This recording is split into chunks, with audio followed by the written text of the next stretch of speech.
Welcome to yet another year of inspiring stories that have come along, and some more stories focused on the aspect of women who inspire us and inspire themselves in the journey as well. So, the idea of this podcast in March, quite simply, is to uh, look at women who have amazing stories to share.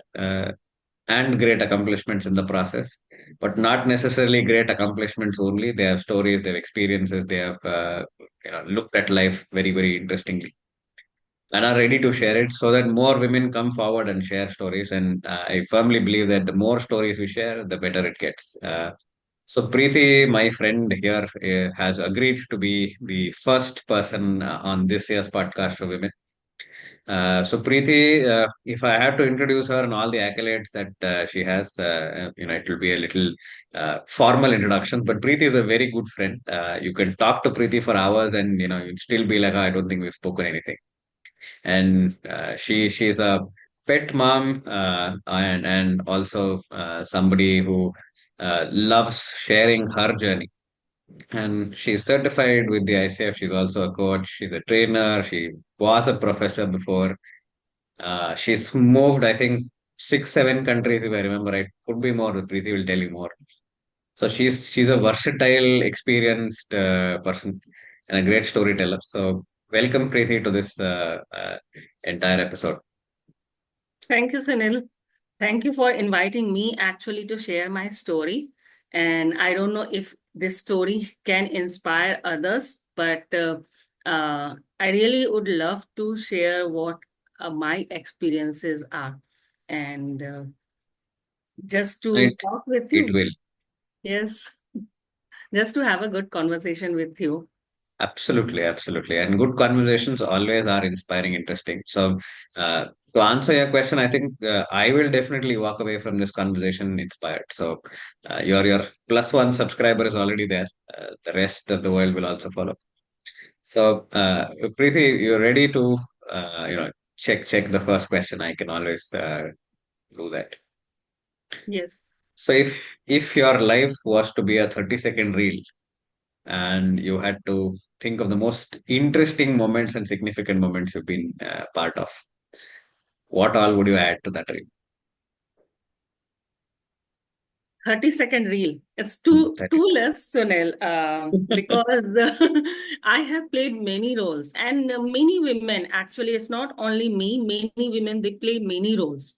So, personal, professional, and our fun side also. So, if 30 second is very less to add on all of those, I'm a PCC coach, I am an ACTC coach, team coach, I am a certified trainer and facilitator. I used to work in a university as a finance professor, as a risk management professor. So I have that teaching experience also, advising experience also. I'm a mentor coach also. That's my professional side. I also started my own company as a co-founder in the field of mentoring.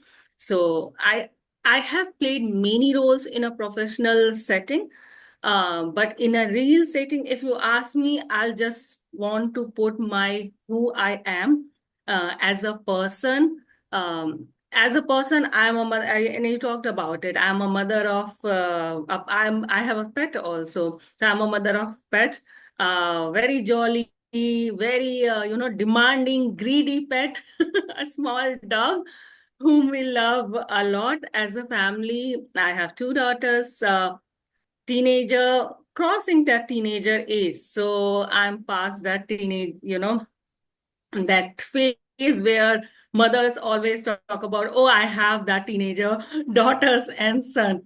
So crossing that one, I'm a very jolly person. I love to do funny acts. I love to, if someone is not happy in front of me, I'll start doing, especially with my family, I start doing, enacting some kind of act, enacting of drunken person, or enacting of a person from different countries.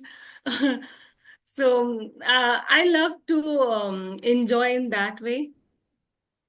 I love to travel.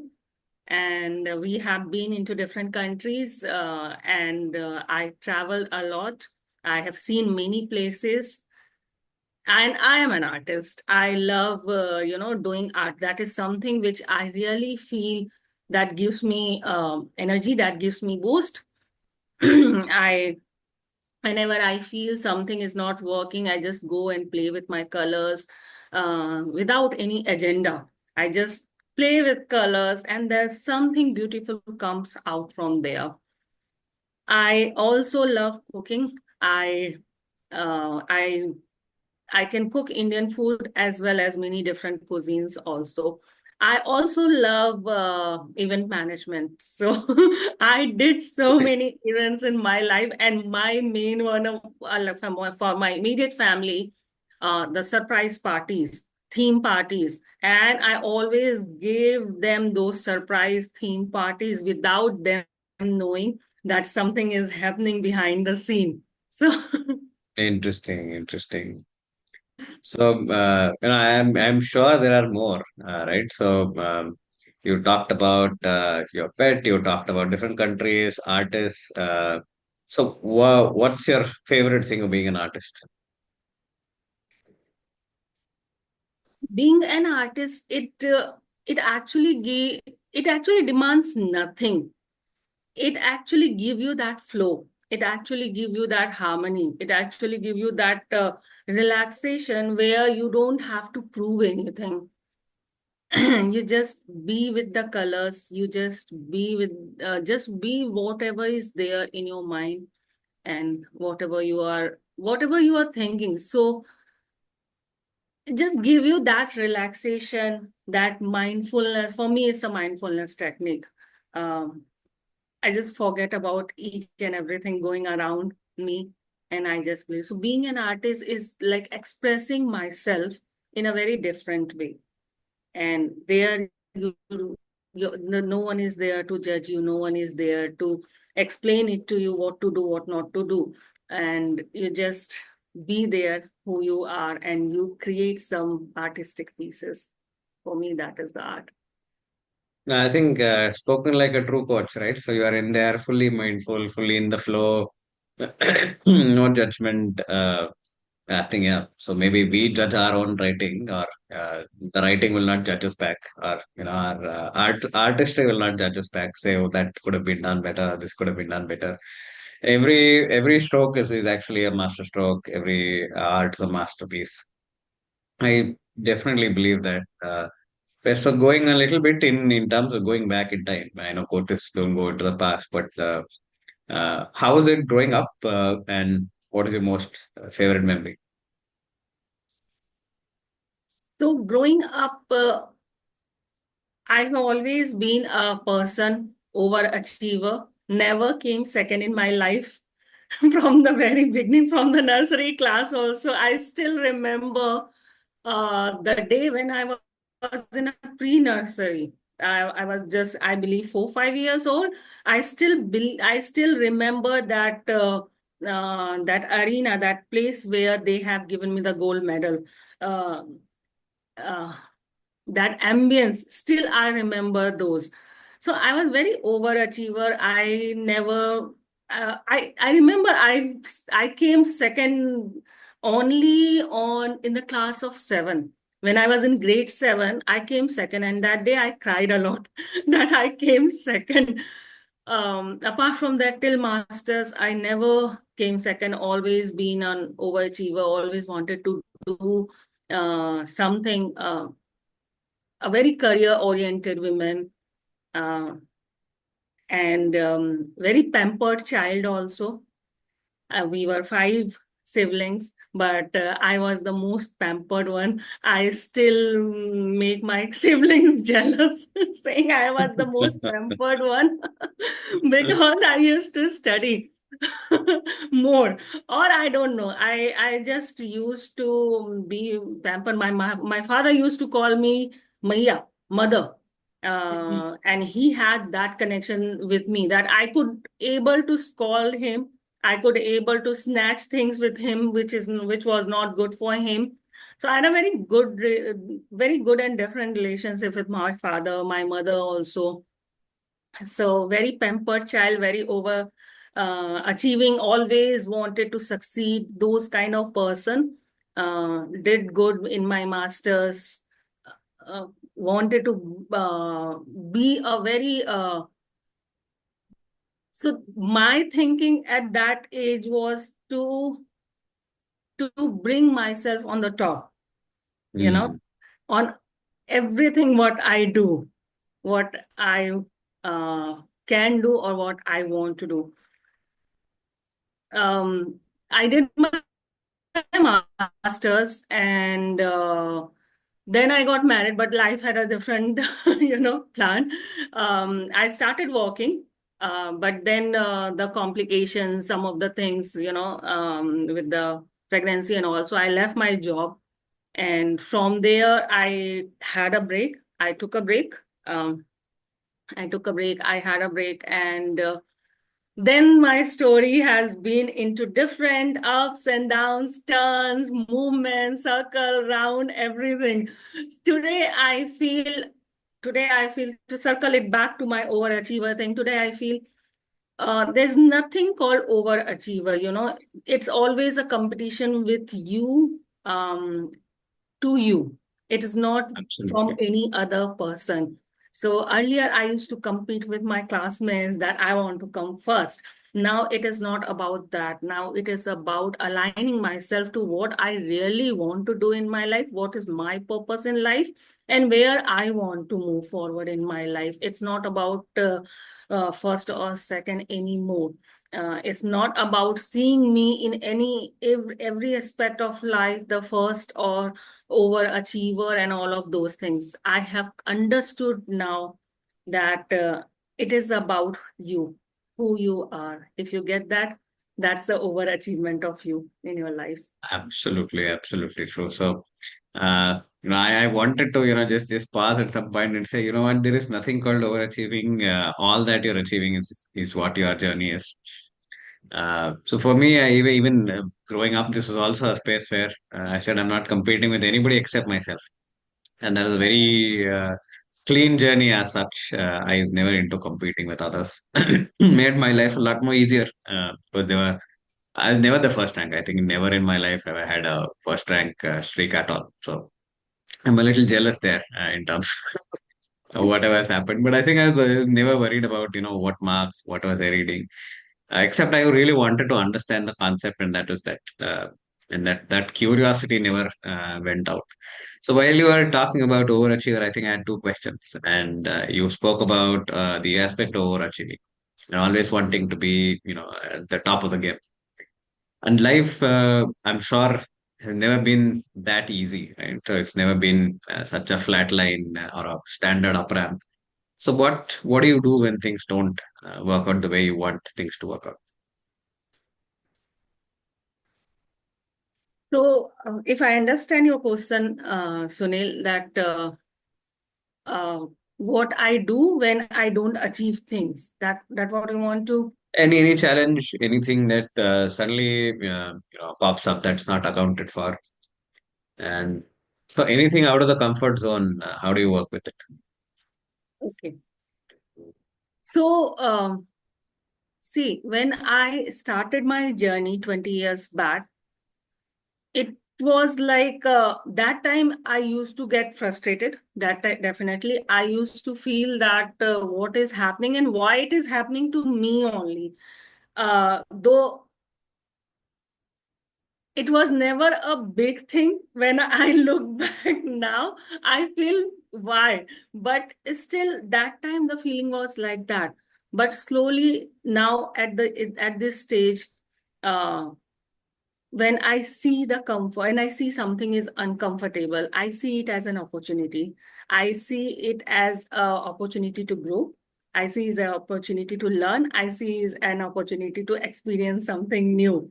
And I'm always curious. I'm always thinking, oh, there's something to learn coming up. There is something to grasp right now. And I'm full with the open mind. I just go with that phase, and that's how I now I tackle with the challenges and pass my comfort level.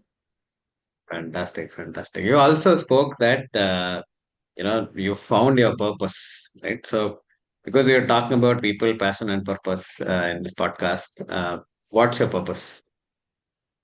So let me bring back again to the I left my story in the after marriage, the turns and ups and downs. So I started working. Then, because of the complications and all, I left the job. Then, now I have two daughters growing up, going to be 19 and 17 years old. So after that, I was enjoying that moment. I was having, uh, good time with my daughters. Then we moved to Malaysia uh, as an expert spouse. Spouse is someone who's travel with the husband who has the job there. That's a definition I found out first time when I started packing up for Malaysia. That okay, now I'm going to be an expert spouse. So I went there. That time I was settled and I wanted to work. I wanted to go back again to what I really like. My passion was to be a career woman. I don't know what the definition of the career woman was, but it was some, I think, somewhere wearing the coat or something. The definition was to do something with my career. So I started finding the job over there, and I I did work.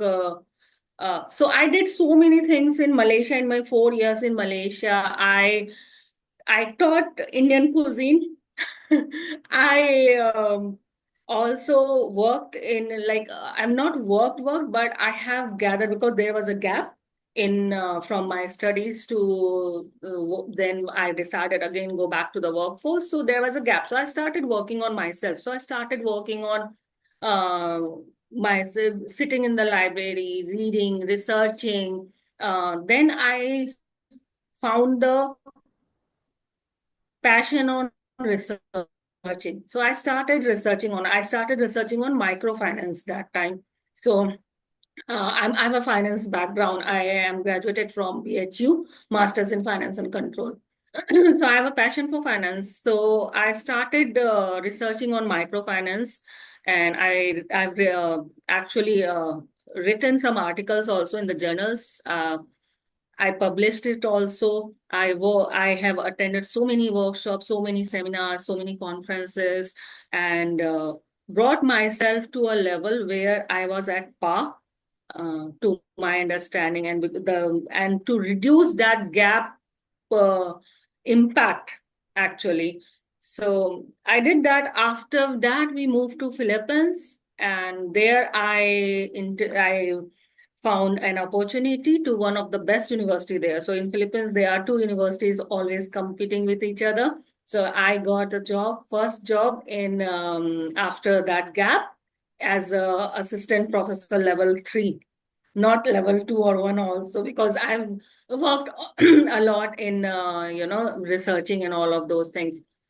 I worked there. And I did the thesis advising also for students. I really enjoyed that time. I really have learned a lot, attended the seminars, attend the workshops on curriculum development. I've learned how to develop the curriculum. I did that for the department, the finance department. But then the moment again, there was a opportunity again. We started packing up, and that time my the chair of the department C told me, Preeti, don't leave. You can become a next chair in few years. You can become a vice chair in another 1 or 2 years, and then you can move on that ladder. But we were actually not happy with the education for our daughters, and we felt that it's time to move. We moved to Dubai. There, because I was not PhD, I didn't work in the university, but I have started my own company in a partnership in the field of mentoring. We have done a lot of work. We from the when you start your own firm, you are everything. And I've seen that post of yours, Sunil, that you are everything. You are CEO, you are CFO, you are a website designer, you are a finance manager, everything. So I played all of those roles. I have the marketing manager, also everything, all of those roles. So, but unfortunately, that didn't work out. So I've resigned, and at the same time, it was the time to move out from Dubai. And in between, I also used to have the, I talked about the events, parties, and the surprise parties and all those things, because I used to love that. And also I used to love that, when we were in Dubai, I used to love driving the car. And I had that, it's difficult to get the Dubai's driving license, but I took it in my second attempt only, and that's an achievement. Second attempt is also an achievement, because normally it's 4, 5 attempts. It's rigorous process. You really have to learn how to follow the rules and all of those things. Used to love driving. I used to love driving at the speed of 120, 140. And I still feel that, that adrenaline rush is still there of that driving. And I wanted to go for, the driving where I can drive without any speed. So my husband used to tell me, you go to the, go to that driving race and all of those things. Then we moved to Ghana, Africa. There, the COVID also came, and there I worked with, the Indian embassy, uh, to not work as like their employee, but as a volunteer to work on the culture, to showcase the culture of India. And that was a good one, because we have done lots of events over there to showcase India, Indian culture, Indian dance, Indian cuisine, and all of those things. I also used to work in one of the school as a art teacher. So very diverse kind of experience, you can say I have. Uh, Moving from researching, teaching, own company, doing many different things, events and all. But still, I was feeling that something I'm missing. Something is not there, which I really want to do in my life. I used to say I don't want to die before I do that. And I was not sure what is that. It was just that I don't want to die before I do that. Uh, I'm very helpful person from the very beginning, and I used to help people even when I was in different countries also. People knew me by my name, because at least in the Indian community, because anything is there, they used to call me or ask for the help. I still remember when I was in Philippines, someone asked me about the Diwali function.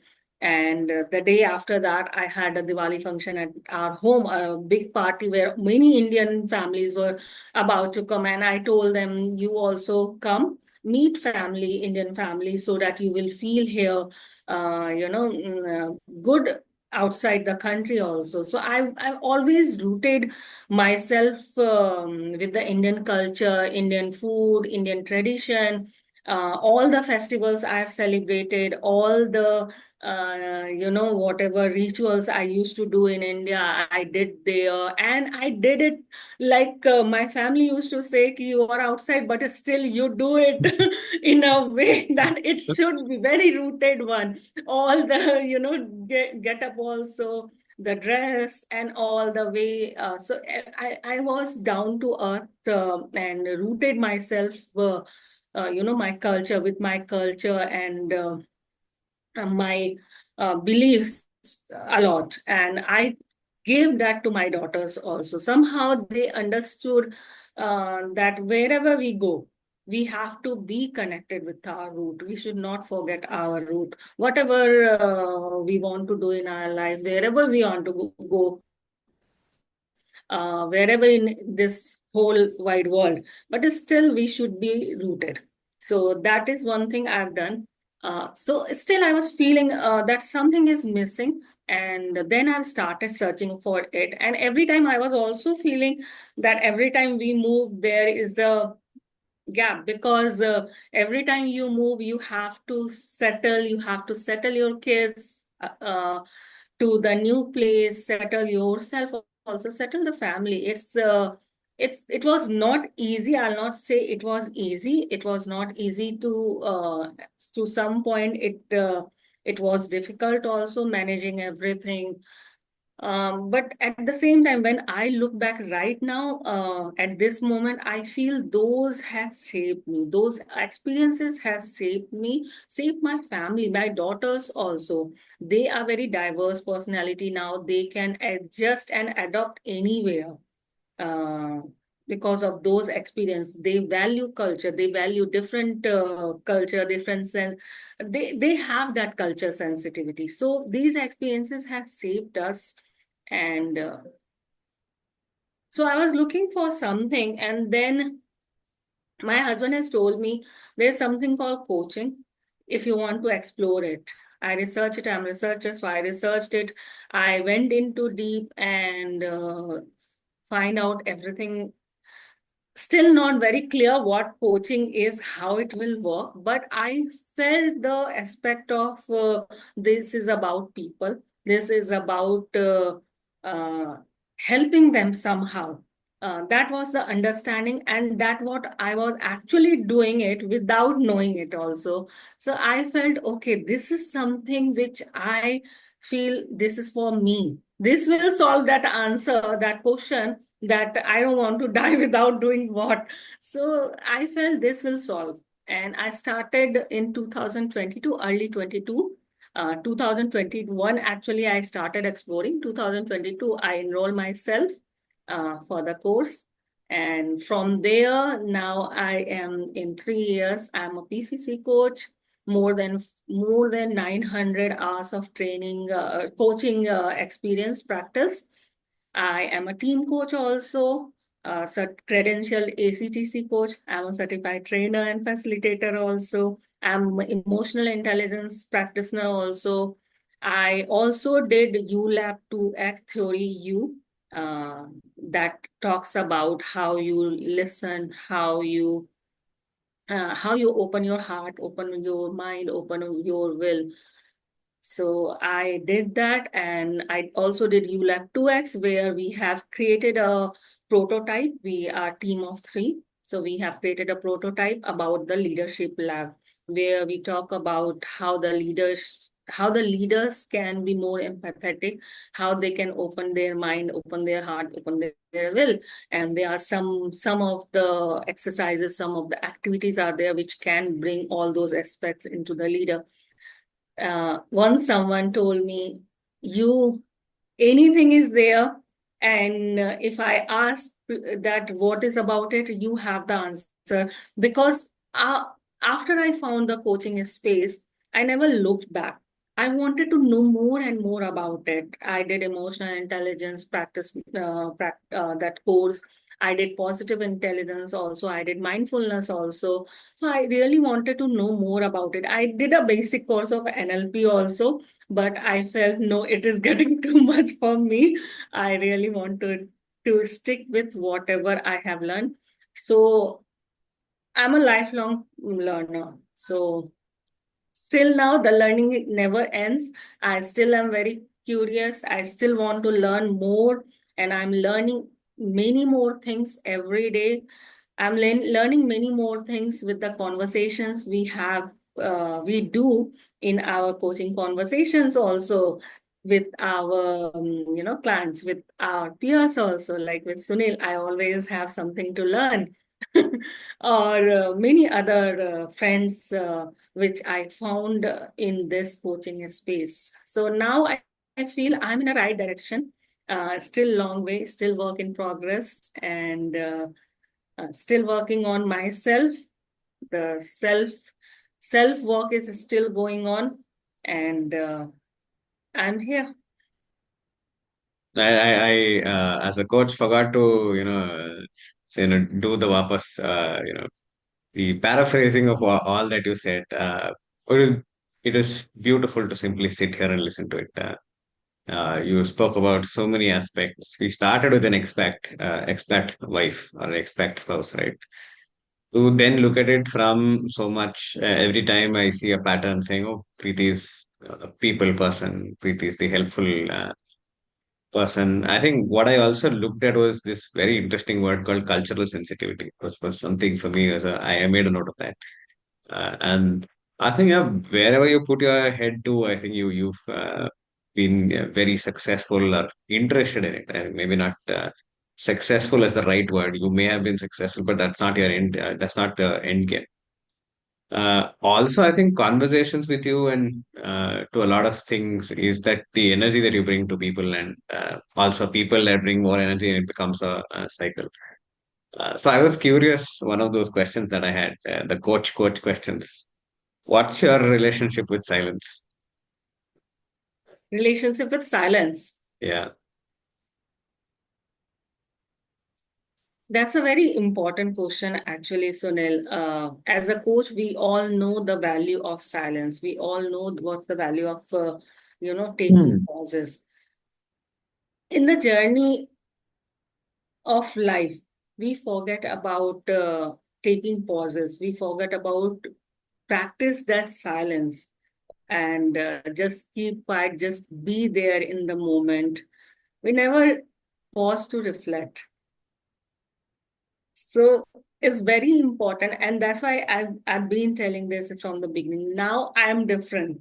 Now how I was earlier. I used to rush. I talked about, driving fast. I was that kind of person. I still am in some ways, but I also understood, I also learned the value of silence, learned the value of soul, slow down, uh, taking those pauses, reflecting, understand that it's okay. It's okay to sometimes, sometimes just keep quiet, just keep your silence. You don't have to fight back all the time. So Absolutely. sometimes it just keep quiet and listen to others, and maybe you can find some one very good understanding. For me in my life is I don't have to fight back all the time. I don't have to answer all the time. I don't have to show that I know everything. I know it all. I don't have to do all of those things. Sometimes I just keep silence. I just listen to other person, and I feel I won. I won by doing that. That silence has Absolutely. given me a lot rather than just putting myself forward in all the time. So that is the value of silence for me. Mhm. I I really want to, I really want to do intentional silence also. In the coaching conversation, we have learned it, how to give that pauses, how to give that silence to the client. But do we do those, silence, give those pauses to ourselves? Oh, yeah. We don't. We Beautiful, sometimes we beautiful forget reflection. about. We just take ourselves as a granted that we can do anything. Give those silence, give those pauses to you. Better to slow down rather to get hurt in a faster ways. And that choice is yours. That understanding is yours. It is not someone says slow down. No, you can't. But that understanding should come from within you, that when to slow down, when to, that judgment should come from within you. When to slow down, when to be silent, when to go fast. And it comes with time, age, experience, uh, and how you experience life, what you subscribe for, what you resonate. So somebody told me this as well, saying, "Sunil, it's not your age, it's your time." And I think that dialogue, as soon as I've heard it, I've repeated it with every conversation. There is that was so profound for me, saying, "Wow, I've never thought about time and age in that way, and experience also with time that comes along." So Preeti, it's been fascinating, right? It's been 45 plus minutes to listen to you. And I'm sure we've just touched the iceberg, right? It's not even there at that point. So if I had to ask this one final question, Mm. what do you want people to remember you as? And what story do you want people to remember you as? So for me, change is always constant in my life. I've talked about the changes in the places, but there are changes in my work. There are changes in my ways of, operating also. So change is always constant in my life, and I understood that um, changes are inevitable. Changes are good. Changes provides us the opportunity. Changes provide us the experiences and exposure. So I'm a very dynamic person. I have the understanding that change that how the transition is good, and I want others to remember that also, that change. If there is change, that means something good is coming. So embrace that change and accept that change, adopt with that. I always call myself as a phoenix. That's my the you didn't ask me what animal or bird you That recognize. question has already been asked. So I call myself as a phoenix. Always you can go into the fire, you can come back stronger. And I feel I am that whatever the situation is, my resilience, my adaptability is very high.